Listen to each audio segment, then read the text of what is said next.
அனைத்து தாய் தமிழ் உறவுகளுக்கு வணக்கம். இன்னைக்கு நம்ம எதை பத்தி பார்க்க போறோம்னா, தமிழகத்துல 70 ஆண்டு காலங்களா இல்லாத அளவுக்கு இந்த ஆண்டு வாக்குப்பதிவு அதிகரித்திருக்கு. எவ்வளவுனா 85.15%. 85%க்கு மேல. ஓகேவா? ஆனா இதற்கு காரணம் என்ன? எப்படி இவ்வளவு வாக்கு சதவீதம் வந்தது? இதற்கு காரணமாக கருதும் டிவிகே தம்பிகள் அண்ணன் விஜயா அப்படின்னு ஒரு கருத்து உருவாக்குறதுக்கு வாங்க பார்ப்போம். இப்போ இன்னைக்கு பார்த்தீங்கன்னா அதிக வாக்குப்பதிவு இந்த ஆண்டு தான் அப்படின்னு சொல்லிட்டு மெயின் ஸ்ட்ரீம் மீடியா, செய்தித்தாள்கள், சமூக வலைதளங்கள் எல்லா இடத்துலையும் ஒரே பரபரப்பாக இருக்கு. அதில் நம்ம டிவிகே தமிழக வெற்றி கழக தொண்டர்கள் குத்து குளிக்கிறாங்க. பாத்தியா எங்க அண்ணன் வந்திருக்காரு, பார்த்துக்க எப்படி வாக்கு சதவீதம். நாங்கள் 4ஆம் தேதி ரிசல்ட்டை பார்த்துட்டு நீ பார்த்துட்டு பாதி பேர் செத்தே போயிடுவான், பாதி பேர் மருந்தே குடிச்சிருவான். அந்த சூழல் வந்துருச்சு. இது என்னத்தை காட்டுது? எங்க அண்ணன் முதல்வர் ஆவாருங்கிறத காட்டுதா இல்லையா அப்படின்னு மார் தட்டிக்கிட்டு இருக்காங்க. ஆனா நடந்தது என்னன்னா 85+85.15 இதுதான் வாக்கு சதவீதம். சரி, ஏறி இருக்கா அப்படின்னா இல்லை, ஒன்றும் பெருசாலாம் ஏறல. ஏறி இருக்குன்னா நீங்க சதவீதம் ஏறி இருக்கு, வாக்கு போட்டவர்களுடைய சதவிகிதம் குறைஞ்சிருக்கு இத்தனை ஆண்டுகளா இல்லாம. நான் எப்படி சொல்றேன்னா, இப்ப இதுக்கு முக்கிய காரணம், இந்த வாக்கு சதவீதம் ஏறதுக்கு முக்கிய காரணம் எஸ்ஐஆர்ல நியர்பை 1 கோடி கிட்ட, 1 கோடி இல்லை 1 கோடி கிட்ட வாக்காளர்கள் நீக்கி, இறந்தவர்கள், நிரந்தரமா அந்த இடத்துல அந்த முகவரியில இல்லாதவர்கள், இவங்க 2 வாக்குரிமை வச்சிருந்தவர்கள், இவங்களெல்லாம் நீக்கி அதை குறைச்சிட்டாங்க. ஸோ குறைச்சதுக்கும் வாக்கு சதவீதம் ஏறுறதுக்கும் என்னன்னு நீங்க கேட்கலாம். எப்படின்னா 100 மார்க்குக்கு 80 மார்க் இது வரலையும், 100க்கு 80% அப்படின்னு சொல்லிக்கிட்டு இருந்தோம். ஆனா இந்த 26ல இந்த தேர்தல்ல 90க்கு 80 அப்படிங்கும்போது என்ன ஆகும்? 80 மார்க், அதே மார்க் தான் 100க்கு 80 இதுக்கு முன்னாடி, இப்ப 90க்கு 80. அப்ப அதனுடைய பெர்சன்டேஜ் ஏறுமா ஏறாதா? அதான் நடந்திருக்கு. இதுல வேற ஒன்றும் இங்க பெருசா அலையெல்லாம் வீசல, பெரிய மாறுதல்லாம் வந்துடல, ஒண்ணுமே நடக்கல.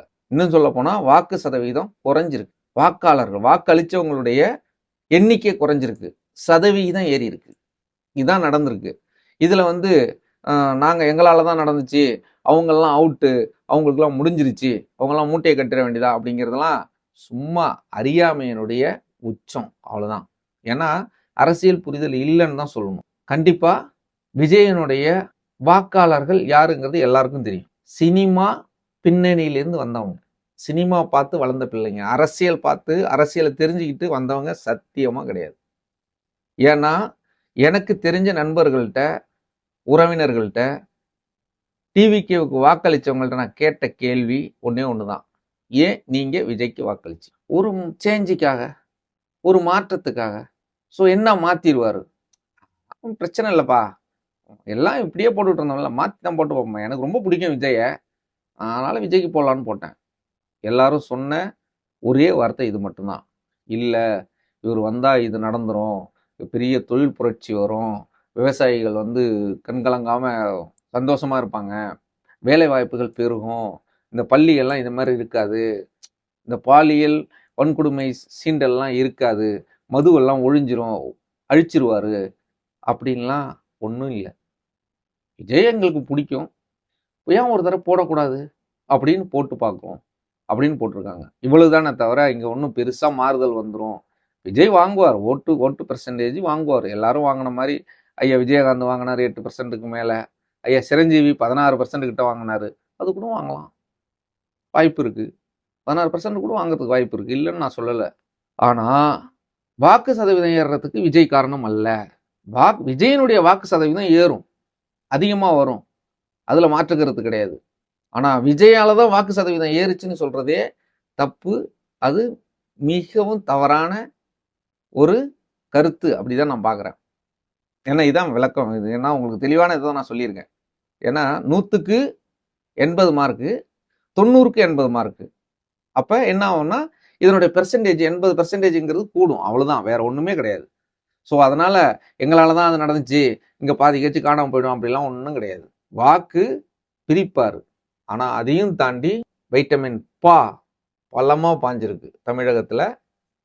அதனால விஜயும் சில தொகுதிகளில் கொடுத்துருக்கிறாருன்னு நம்ம சமூக ஊடகங்களை பார்த்து தெரிஞ்சிருக்கோம். நம்ம நேரடியா பார்க்கல. அதனால நம்ம வந்து யாரையும் குறை சொல்ல முடியாது. ஆனா திமுக, அண்ணா திமுக 100 விழுக்காடு காசு கொடுத்துருக்கு அப்படிங்கிறத என்னால சத்தியமிட்டு சொல்ல முடியும். அதுவும் பலமா இத்தனை ஆண்டுகள் இல்லாத பண புழக்கம் இந்த தேர்தலில் இருந்தது. 100க்கு 100 உண்மை. இதை இந்த வீடியோ பார்க்குற பாதி பேருக்கு தெரியும். பார்க்குறவங்களுக்கு கண்டிப்பா உணர்வாங்க. ஆமாப்பா, இந்த பையன் சொல்றது கரெக்டு தான், ஏன்னா எங்க ஊர்லயும் கொடுத்தாங்க அப்படின்ற அந்த ஃபீல் வரும். ஸோ அதனால தமிழகத்துல வாக்குப்பதிவு இன்னும் பெருசாலாம் ஏறி இல்லை. அதுக்கு காரணம் விஜய் அண்ணாவும் இல்லை, விஜய் அலையும் வீசல. விஜய்க்கு ஓட்டு இருக்கு, அது கணிசமான ஓட்டா இருக்கு, இவ்வளவுதான்.